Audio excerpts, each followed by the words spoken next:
you know, from this point of view of how it's presented with people who portray people as, a Satan, or who witchcraft with that within, the minions of that it's all about what you can get and how your youth is worth your soul, so to speak. And that's a particular element that I get for that. So I'm quite interested to know what you all think about this, because I think it's this, these elements are really, really fascinating. So it's always interesting to me whenever I see these particular aspects of that. There's a portal to the how the linking of the portal to hell, or these sort of things, that these vortex of this whole aspect of this, from my point of view, of constant struggle of fighting good versus evil, and how these elements surface itself into different aspects of culture.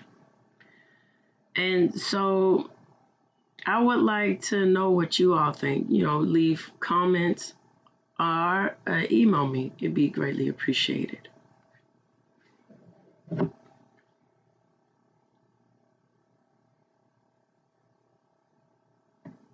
And it is also very interesting too about the literature aspect of it, of Paradise Lost, of how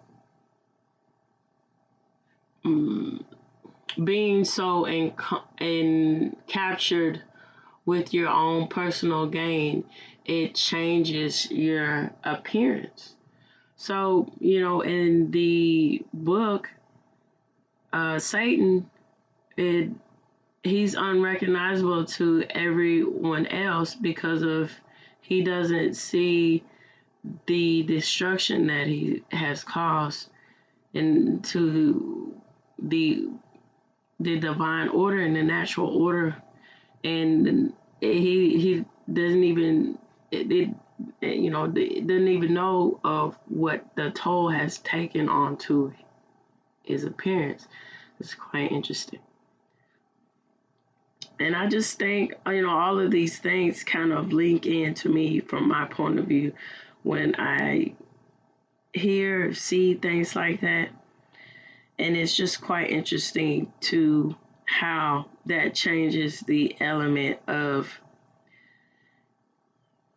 the notion that there could possibly be a portal to hell, and how that gives also the element of the aspect of the the southern notion of the leaning toward the stereotype of the Bible thumping sort of mentality of of the aspect of the religion point of view about this too.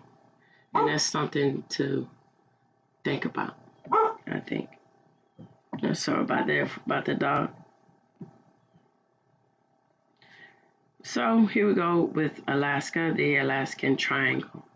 So everyone knows the story of the Bermuda Triangle, but you might not know about the Alaskan Triangle. On average, 5 out of every 1,000 people go missing in Alaska. The Los Angeles Times reported in 2005. So even if there's nothing supernatural going on, it's easy to get lost in the Alaskan wilderness. The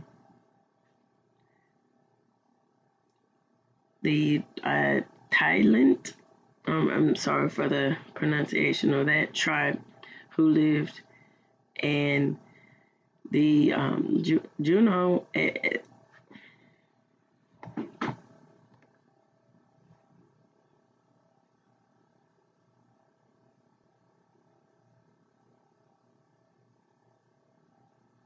I'm going to cut this out. I'm going to cut this out. I'm going to cut this out. All right, here we start over again. So,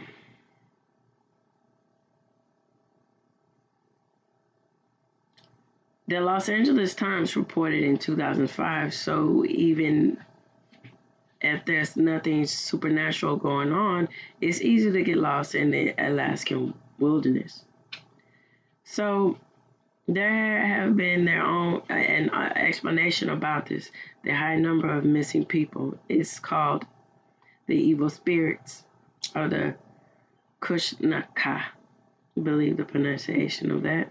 So according to books such as In Search of the Kushnaka, Alaska, or other Bigfoot, there are shapeshifters, half man, half otter, who lure women and children to the water with fake cries in order to steal their human spirits and drown them.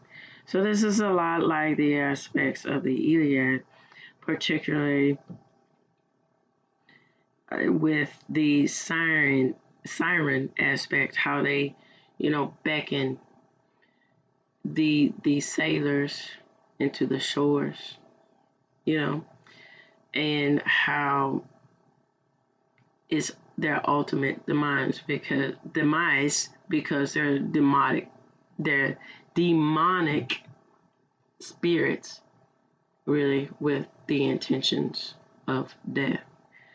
And that, I think that's, quite interesting how that overlays with these tomes, particularly of that ethos and the pathos with the impact that you feel, that is drawn within the elements that captures those emotions of that aspect of using literary prose using the literary prose, but also within the literary prose, using that element of imagery to depict the nature of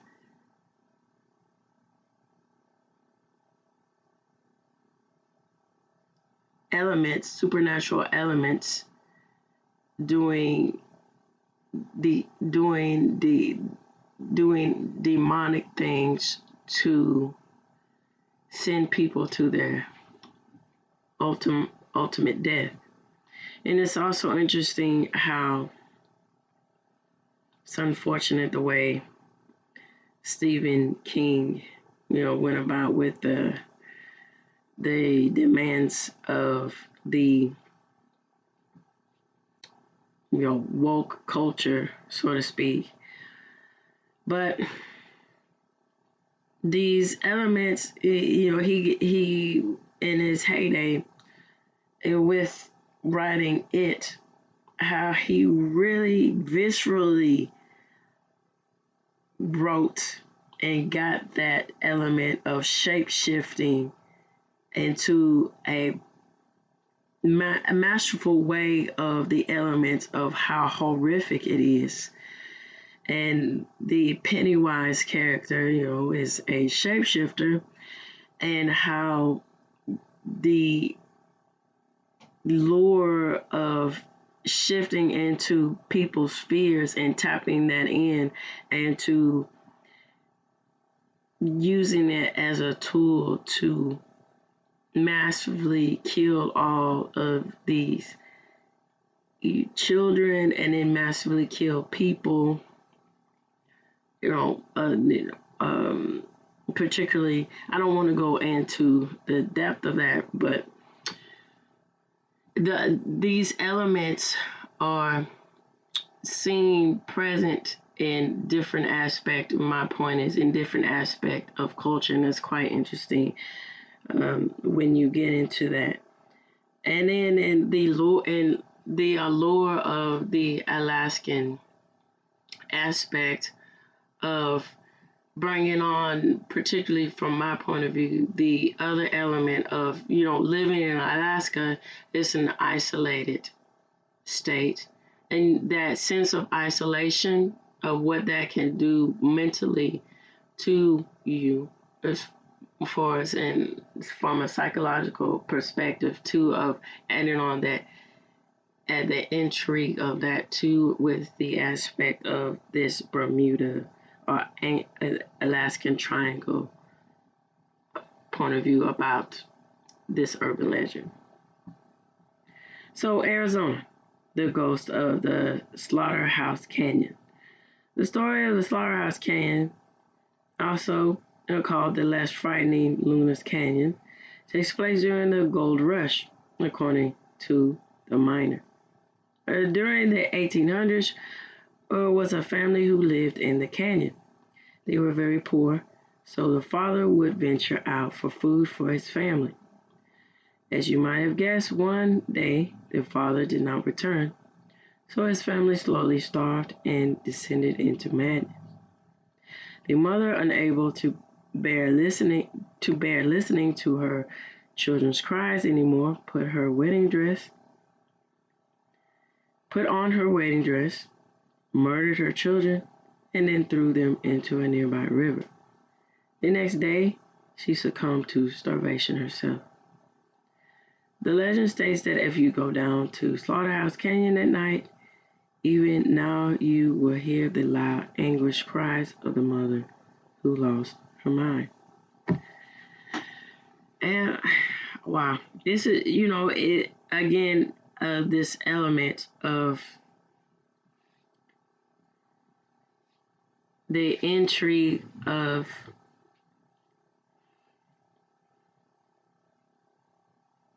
the aspect of what morally happens. What would you do in a situation like this? And it seems to be an overall undertone question that comes about a lot in urban legends.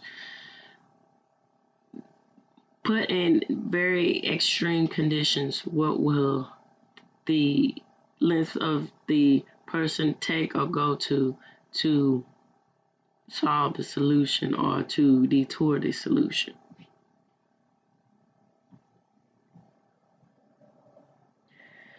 So, all right, so here we go. The Boogie Creek Monster. According to Atlas Obscura, the Boogie Creek Monster is the folk of Arkansas's version of Sasquatch. They're commonly accepted to be around 6 or 8 feet tall and covered in hair. Legend says that it roams the creeks of rural Arkansas. He was first spotted in 1834 when people reported seeing a wild man. These days, after people claim to spot the Boogie Creek Monster, the sightings are documented on the official Boogie Creek Monster website. So, California, the Charman. The Charman's origin story is told in the journal Western Folklore. So, a father and son were both caught in a house fire and horribly burned in 1948. After the fire, the son became so mentally unstable that he killed his father. When the police found the son, he was so unrecognizably burnt they didn't realize he was alive. So he ran away before they were able to arrest him for the murder of his father. The story goes that ever since then, the Charman can be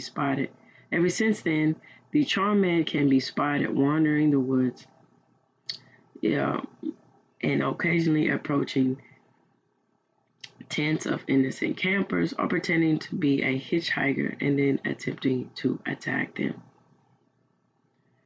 So, Colorado, the many legends of Riverdale Road. Riverdale Road is the site of not one, but 8 creepy stories, ranging from the Hell Gate to ghosts of slaves hanging from the trees. The stretch of road is decidedly spooky as reported by local affiliate Fox